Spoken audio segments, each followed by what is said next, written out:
Bonjour à tous, une fois de plus, on se retrouve pour parler du fameux mascotte Aurore, un terme que je vais expliquer pour ceux qui ne le connaissent pas encore. Le mascotte Aurore, c'est rendre quelque chose qui est à la base pour les enfants terrifiant. Par exemple, des creepypastas comme Sonic.exe font partie du mascotte Aurore. Évidemment, la figure de proue de ce mouvement, c'est Five Nights at Freddy's, avec ses mascottes colorées, très faciles à placer sur une miniature YouTube. On peut aussi parler de Poppy Playtime, l'un des jeux les plus populaires de ce mouvement. Bon, mais alors pourquoi toucherait-il à sa fin? Que se passe-t-il exactement au sein du mascotte Aurore et de sa communauté? C'est ce que nous allons voir. Pour remonter à la source du problème, nous devons revenir dans le passé, le 12 octobre 2021 très exactement, la date de sortie du premier chapitre de Poppy Playtime.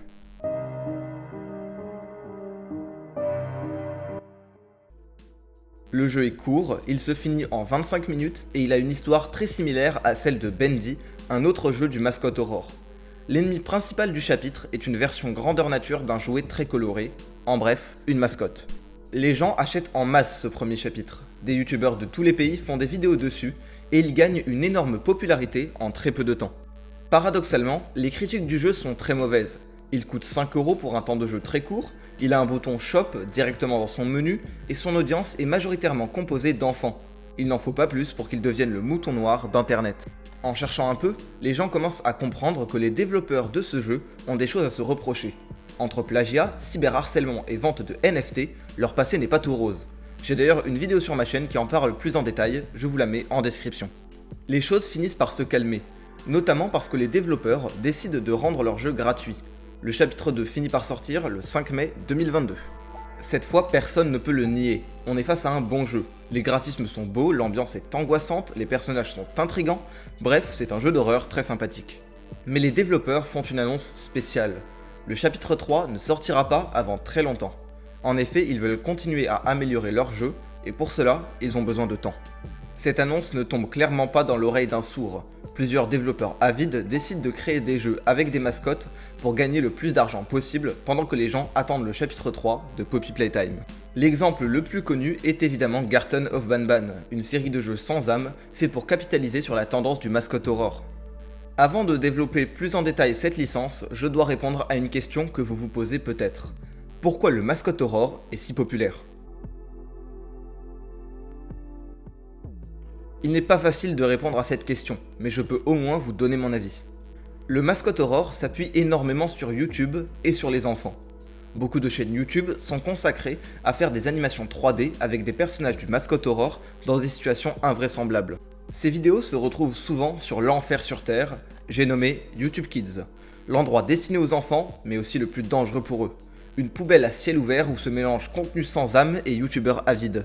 Et c'est dans cette décharge que beaucoup de jeux du mascotte Aurore s'épanouissent. En effet, les enfants sont une source de revenus gigantesque. Ne comprenant pas la moitié de ce qu'ils regardent, ils peuvent rester sur la même vidéo pendant des heures à la remettre en boucle. Ils sont littéralement hypnotisés par ces personnages colorés aux formes simples. Ce n'est peut-être que mon avis, mais je trouve tout cela malsain. À part YouTube Kids, ces jeux gagnent aussi de la notoriété grâce aux youtubeurs comme Markiplier, Daoko et même PewDiePie à l'époque. Ils font des millions de vues en jouant à toutes sortes de jeux indépendants. Certains sont bons, d'autres sont discutables. Le mascotte Aurore, c'est une source de revenus gigantesque, et ça les développeurs l'ont bien compris. Revenons donc à Garten of Banban. J'ai plusieurs vidéos sur ma chaîne dédiées à Garten of Banban que je vous mettrai aussi en description si vous êtes intéressé. Mais pour la faire courte, Garten of Banban aujourd'hui, c'est une licence de semi-horreur composée de 4 jeux. Dans chaque jeu, le côté horrifique disparaît un peu plus pour laisser place à de la comédie. Revenons le 6 janvier 2023, jour fatidique où Garten of Banban est publié. Le jeu fait un scandale, il incarne tout ce que les joueurs détestent. Il est court, mal fait, et c'est dès le menu de diriger les joueurs vers la page de son magasin. En bref, il est tout simplement mauvais. Tout le monde critique le jeu, personne n'est en sa faveur, c'est un bad buzz complet, et pourtant le jeu se vend bien, vraiment bien même. En fait, toutes les vidéos, toutes les critiques ne font que lui apporter plus de notoriété. Après cela, les jeux Garten of Banban continueront à sortir, mais seront de moins en moins suivis au fil du temps.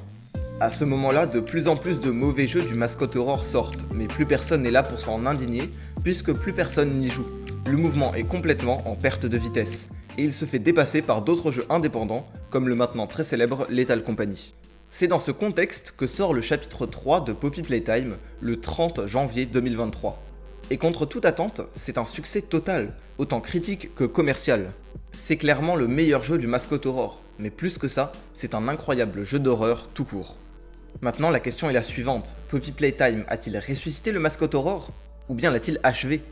Eh bien oui, il a mis la barre si haute en termes de graphisme, de narration, de gameplay, qu'aucun autre jeu ne peut faire mieux, et ça pour une raison très simple.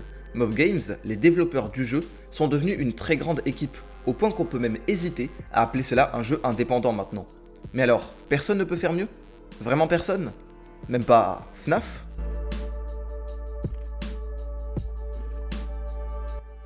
Five Nights at Freddy's, la licence la plus connue du Mascot Aurore. Je ne vais même pas prendre la peine de vous la présenter dans cette vidéo. Mais encore une fois, j'ai une vidéo dessus sur ma chaîne que je vous mets en description.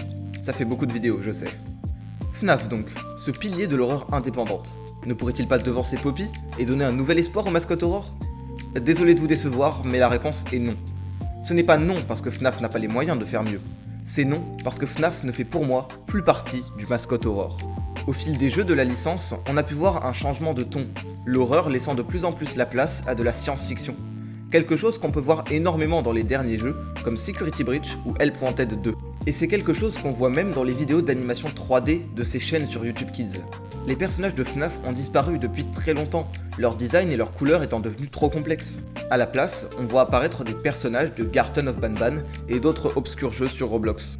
On note d'ailleurs un grand désintérêt envers le Mascot Aurore depuis un certain temps, une chose qui se reflète même sur les vues que font ces chaînes qui ont énormément baissé. Les gens passent à autre chose, petit à petit. Alors pour moi, rien ne peut plus sauver le Mascot Aurore. Et ce n'est peut-être pas une si mauvaise chose.